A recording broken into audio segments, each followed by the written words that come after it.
আসসালামু আলাইকুম। আপনি কি কখনো বাজারে গিয়ে মনে করেছেন দামটা ঠিক বুঝতে পারছেন না? দোকানদার হাসছে, কিন্তু মনে হচ্ছে কিছু লুকাচ্ছে।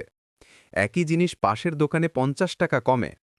আজকের ভিডিওতে আমি বলবো বাজারে প্রতারিত না হওয়ার ৫টা বাস্তব কৌশল, যেগুলো জানলে আপনি শুধু টাকা বাঁচাবেন না, বরং বুদ্ধিমান ক্রেতা হিসেবেও সবাই চিনবে। যারা এখনও চ্যানেলটি সাবস্ক্রাইব করেননি, দ্রুত সাবস্ক্রাইব করুন এবং ভিডিওটি শুরু থেকে শেষ পর্যন্ত দেখুন। প্রতারণা কিভাবে হয়? বাংলাদেশের প্রতিটি বাজারে, ছোট হোক বা বড়, দুই ধরনের প্রতারণা চলে। মূল্যের প্রতারণা, যেখানে এক জিনিসের দাম অন্য দোকানে আকাশ-পাতাল ফারাক। পণ্যের মানের প্রতারণা, যেখানে ভালো পণ্যের নামে নিচু মানের জিনিস বিক্রি হয়।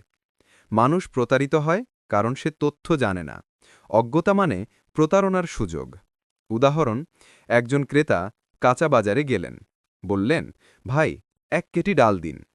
দোকানদার দিল, কিন্তু ৯০০ গ্রাম। তুলার যন্ত্র একটু কাত করা। দিনে ১০০ জন ক্রেতা মানে ১০ কেজি অতিরিক্ত লাভ। এখান থেকেই শুরু হবে কৌশল শেখা। কৌশল ১, তুলনা করুন, তারপর কিনুন। সময় দিন। বাংলাদেশে ৮০% ক্রেতা দ্রুত সিদ্ধান্ত নেয়। এই সুযোগেই দোকানদার দাম বাড়ায়। তুলনা ছাড়া কেনা মানে অনুমানের ওপর নির্ভর করা। দাম নির্ভর করে দোকানের অবস্থান, ক্রেতার চেহারা বা পোশাক, সময়, সকাল ভার্সেস বিকাল। সমাধান, অন্তত ৩টা দোকানে দাম জিজ্ঞেস করুন। ফোনে দ্রুত গুগল বা দারাজ বা ফেসবুক মার্কেটপ্লেসে চেক করুন দাম রেঞ্জ। দোকানদারকে জানিয়ে দিন যে আপনি তুলনা করছেন। এতে প্রতারণার ভয় কমে যায়। ভাই, অন্য জায়গায় দামটা একটু কম বলল, আপনি কি শেষ দামটা দিতে পারেন? এই বাক্য বললেই দোকানদার বোঝে আপনি সচেতন ক্রেতা। কৌশল ২, ওজন ও পরিমাপ নিজে দেখুন।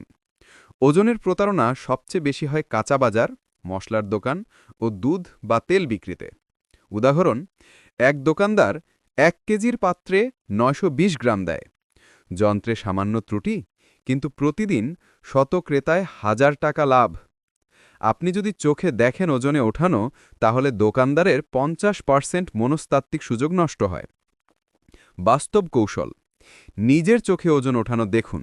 সন্দেহ হলে বলুন, ভাই একটু রিসেট করে আবার তোলেন। ডিজিটাল স্কেল থাকলে ভালো। মেকানিক্যাল স্কেল অনেক সময় সেটিং করা যায়। অনেক বাজারে এখন সরকারি পরিমাপ পরিদর্শন অফিস আছে, যেখানে গিয়ে আপনি রিপোর্ট করতে পারেন। এটা বললে দোকানদার ভয় পায়।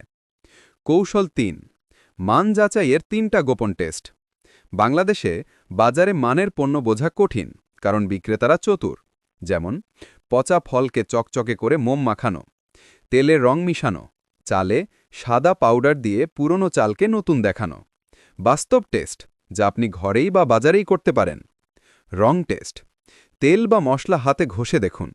অতিরিক্ত রং লাগলে বুঝবেন কেমিক্যাল আছে। গন্ধ টেস্ট, চাল, ডাল বা আটা গন্ধে পুরনো পণ্য চেনা যায়। নরমতা টেস্ট, সবজি বা ফল খুব নরম বা চকচকে হলে সেটা রাসায়নিক যুক্ত হতে পারে। সবসময় এক দোকান থেকে সব না কিনে আলাদা দোকান থেকে নিন। এতে এক দোকানদার প্রতারণা করতে ভয় পাবে। কৌশল ৪, লিখিত দাম ও বিল নিন। বাংলাদেশের ৯০% ক্রেতা বিল নেয় না। এই সুযোগেই দোকানদার আজকের দাম কাল অন্যরকম বলে চালায়।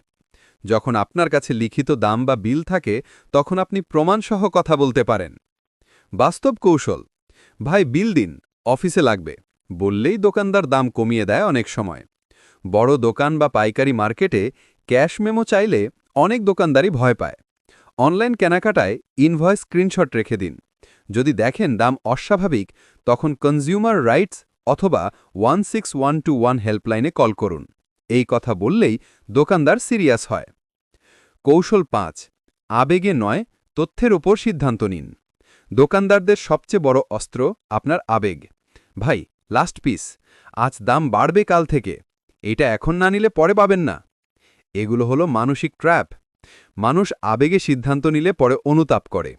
আপনি যদি ১০ সেকেন্ড থেমে চিন্তা করেন, প্রতারণা ৭০ ভাগ কমে যায়। বাস্তব কৌশল, সবসময় লিস্ট নিয়ে বাজারে যান।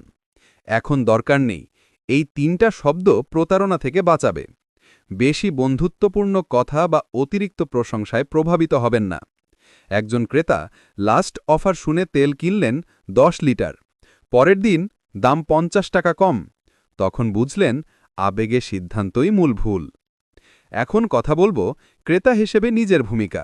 সব দায় শুধু বিক্রেতার নয়, ক্রেতাও যদি সতর্ক না হয় প্রতারণা বন্ধ হবে না। দায়িত্ব: সচেতন হন, তথ্য জানুন এবং অন্য ক্রেতাকেও সচেতন করুন। বাজারের সচেতন ক্রেতা মানে দোকানদারও বাধ্য হয়ে সঠিক আচরণ করবে। সর্বোপরি বাজারের টাকার থেকে বড় সম্পদ হলো আপনার জ্ঞান। প্রতারণা বন্ধ হবে তখনই যখন আমরা সবাই সচেতন হব। আবারও মনে রাখার জন্য বলি, তুলনা করুন, তারপর কিনুন। ওজন নিজে দেখুন, মান যাচাই করুন, বিল নিন, আবেগ নয় তথ্যের ওপর সিদ্ধান্ত নিন। সবাইকে আবারও ধন্যবাদ জেএফআরএ এন্টারপ্রাইজের পক্ষ থেকে। ভিডিওটি ভালো লাগলে চ্যানেলটি সাবস্ক্রাইব করুন, লাইক, কমেন্ট এবং শেয়ার করে আমাদের সাথেই থাকুন।